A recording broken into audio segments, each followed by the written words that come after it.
Hi sir, good evening. வணக்கம் madam. என்ன பண்ணிட்டு இருக்கீங்க? இந்த சுப்ளி கட்டிக்கிட்டு இருக்கேன் மேடம். உரி கட்டுருவோம்னு சொல்லுவோம்ல.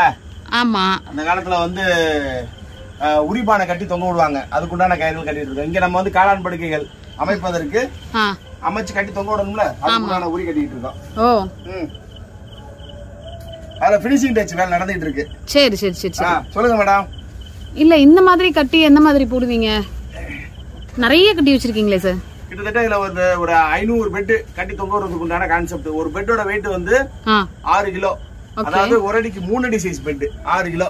ஓகே. அப்ப 500 பெட்னா 5030 3 டன்னு. 3 டன் வெயிட் தாங்கக்கூடிய காளான் குடில் தான் இந்த இடத்துல நாங்க அமைச்சிருக்கோம். இந்த காளானோட குடிலோட சைஸ் வந்து பாத்தீங்கன்னா 11க்கு 33, அதாவது 330 சதுரடி. 330 சதுரடியில ஒரு அடிக்கு 3 அடி சைஸ் பெட் 500 பெட் வரைக்கும் போடலாம். Super sir. இதுவே ஆக்சுவலா வந்து 500 பெட்ன்றது உங்களுக்கு ஆர்என்டிக்காக தான் போட்டுருக்கீங்க. ரிசர்ச் அண்ட் டெவலப்மென்ட்காக இது பயன்படுத்திட்டு இருக்கோம். ஓகே. இது சக்சஸ்ஃபுல்லா அமைஞ்சு கரெக்டான ஈல்ட் கையில கிடைச்சிருச்சு. எதிர்பார்க்கிற ஈல்ட், எதிர்பார்க்கிற குவாலிட்டி, எதிர்பார்க்கிற குவாண்டிட்டி, எதிர்பார்க்கிற டைமிங்ல எதிர்பார்க்கிற காளான் கையில கிடைச்சிருச்சு அப்படின்னா இந்த மாதிரி 11க்கு 33ல ஒரு 30 குடில் அமைப்பதற்குண்டான கன்ஸ்ட்ரக்ஷன் ஆர்டர் நம்மளுக்கு கொடுக்கிறதுக்கு இந்த கஸ்டமர் ரெடியா இருக்காங்க. Super sir, super sir. அதற்குண்டான ஃபினிஷிங் ஒர்க் தான் இப்ப நடந்துகிட்டு இருக்கு. Okay okay okay okay. அதுல இது வந்து மெயினான பார்ட். இது கடைசி பார்ட், மெயினான பார்ட் தான். Oh, super sir. Thank you sir, thank you sir. Hi தம்பி, உங்க பேர் என்ன? ஹாய் மேம், என் பேர் அஜ்மல். ஓகே, என்ன பண்ணிட்டு இருக்கீங்க? காளான் படுக்கை தொங்க விடுறதுக்கு உரி கட்டி இருக்கேன். இது பேர் உரி. ஓ, சூப்பர் சார், சூப்பர் சூப்பர். படிக்கலையா நீங்க? என்ன படிச்சிட்டு இருக்கீங்க? பார்ட் டைமா வர்க் பண்ணி இருக்கேன். அப்படியா? Very good very good. Part time job எதுக்காக பண்ணிட்டு இருக்கீங்க? நம்ம ஒன்று எக்ஸ்ட்ரா கத்துக்கலாம்ல.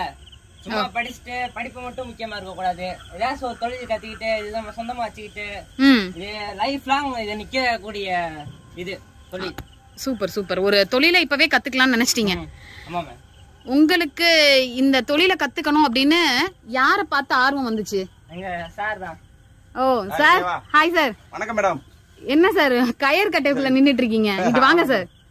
ஏதோ தம்பி சொல்றாரு உங்களை பார்த்து தான் ஆர்வம் வந்துச்சு அப்படின்னு சொல்றாரு. உண்மையிலே அவருடைய ஒவ்வொரு வார்த்தைகள்லையும் யோசிக்கும் போது அவன்கிட்ட தொழில் திறமைகள் அதிகமா இருக்குன்றத சில விஷயங்களை அவன்கிட்ட ஷேர் பண்ணும்போது பேசும்போது உணர்ந்துகிட்டேன். ஓகே. அதுல இது வந்து அடிப்படை வேலை. இது வந்து உரியில் கட்டுறது அடிப்படை வேலை. அந்த வேலையை கொடுத்து பார்த்தா இன்னைக்கு ஃபுல் அண்ட் ஃபுல் இருந்து இவ்வளவு ஒர்க்கா வந்து பக்கா பினிஷிங்கா பாத்து கொடுத்துட்டான். அப்ப அதுல அவனுக்கு அதுல அந்த அளவுக்கு ஒரு இன்வால்வ்மெண்டோட வேலை பாக்குறான்றத இது மூலியமா புரிஞ்சுக்கிட்டாச்சு. அப்ப அதாவது யார் யாருக்கு என்னென்ன வேலைகள் கொடுக்கணும்ன்றத நான் ஒதுக்கியாச்சு. அப்ப இதை நான் கொடுக்கும் போது பெர்ஃபெக்ட்டா அழகா தெளிவா பண்ணிருக்கான். இது ஃபுல்லாமே அவர்தான் பண்ணாரா? இந்த செட்டிங்ஸ் ஃபுல்லா எல்லாமே அவர்தான். கடைசி ஃபினிஷிங் டச் மட்டும் தான் நான் உள்ள வந்திருக்கேன். அவ்வளவுதான். Okay okay. இப்போ இந்த மாதிரி ஒவ்வொரு வேலைகளையும் நம்பி கொடுக்கலான்ற ஒரு எண்ணம் வர்றதுக்கு அவங்களுடைய இன்வால்வ்மெண்ட் தான் கால்குலேஷன். Yes sir. என்னன்னா இப்ப வர்ற பசங்க வந்து ஸ்கூல் போயிட்டு வீட்டுக்கு வரதே வந்து கஷ்டம். ஏன்னா அவங்க ஏஜுக்கு வந்து எங்க சுத்துவாங்கன்னே தெரியாது. பரவாயில்ல. ஆனா இந்த மாதிரி இளைஞர்களுக்கு வந்து நீங்க நல்ல ஒரு தொழிலை கத்து கொடுத்துட்டு இருக்கீங்க. ஏன்னா இது ரொம்ப நல்லது சார். பசங்களுக்கு வந்து அந்த பிசினஸ் மைண்ட கொண்டுட்டு வருது. போய் ஒருத்தவங்கள்ட்ட போய் நம்ம வேலை பாக்குறதுன்னு வந்து பாத்தீங்கன்னா மிஞ்சி மிஞ்சி 10 ரூபா 15 ரூபா குடுக்கறது 20 ரூபான்றது பெரிய விஷயமா இருக்கு. இப்போ 20,000 எல்லாம் குடுக்கறது ரொம்ப கஷ்டம். சோ இவங்கள அடிமாட்டுத்தனமா வேலை வாங்கி ஒரு 10 ரூபா தான் கொடுப்பாங்க. சோ அப்ப அவங்களுக்கு வந்து அந்த பிசினஸ் மைண்ட நீங்க கொண்டுட்டு வரும்போது அந்த குழந்தைங்களுக்கு ஃபியூச்சர்ல வந்து ரொம்ப பயன்பாடா இருக்கும். அதான் என்ன பிசினஸ் அவங்க பண்ணணும் அப்படின்னு எதிர்பார்த்துட்டு இருக்கும் போது சின்ன சின்னதா இதை தெரிஞ்சுக்கிட்டாங்க அப்படின்னா ஃபியூச்சர்ல அவங்களுக்கு ரொம்ப நல்லதா இருக்கும் சார். கைத்தொழில் ஒன்றை கற்றுக்கொள், கவலையின்றி அதை ஒத்துக்கொள் அப்படின்றாங்கல்ல. ஆமா. அந்த பையங்களுடைய அந்த இன்வால்வ்மெண்ட் பிளஸ் அந்த திறன், பினிஷிங் எல்லாமே அவங்களுக்கு எந்த அளவுக்கு இறங்கி வேலை பாக்குறாங்களோ கண்டிப்பா அவங்களோட ஃபியூச்சர் வந்து பிரைட்டா இருக்கும் அப்படின்றது என்னுடைய ஒரு வேண்டுகோள். இது வந்து சூப்பர். சோ இந்த பையன் மட்டும் கிடையாது, இந்த மாதிரி பிளஸ் 1 தான் படிக்கிறான் தெரியும். அந்த டைம்ல அவனுக்கு வந்து ஒரு அடுத்த கட்ட நடவடிக்கைக்கு போகணும், அடுத்த லெவலுக்கு ரீச் ஆகணும் அப்படின்ற ஒரு எண்ணம் இருக்கும் போது அவனை நம்ம வந்து அடுத்த லெவலுக்கு மோட்டிவேட் பண்ணணும். Okay okay okay.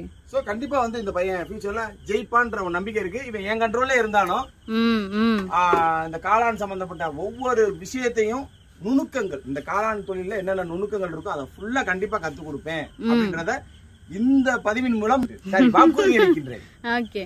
Thank you. Thank you sir.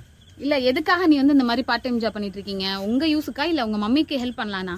எங்க மம்மிக்கு உதவி பண்ணலாம்னா படிச்சுட்டு வீட்டுல ஏன் 24 மணி நேரம் ஸ்கூல் காலைல இருந்து சாயங்காலம் ஸ்கூல்ல தான் படிச்சுக்கிட்டு தான் இருக்கோம். இப்ப பார்ட் டைம் ஒர்க் பண்ணா நம்மளுக்கும் சைடு பிசினஸ் கிடைக்கும், மம்மிக்கும் டாடிக்கும் உதவி பண்ண மாதிரி இருக்கும். சூப்பர்யா. அதுக்காக தான் இது பார்ட் டைம். இது வந்து நம்ம சைடு நம்ம கை தொழிலாம் வச்சுக்கலாம். லைஃப் லாங் ஒர்க் ஆகும்னு சார் சொல்லியிருக்காங்க. சூப்பர்ரா. கை தொழில் வந்து எப்பயுமே நம்மளுக்கு எப்பயுமே ஹெல்ப் பண்ணும். ஆமா. எஸ். சூப்பர்யா. தேங்க்யூ. Okay, thank you ma'am.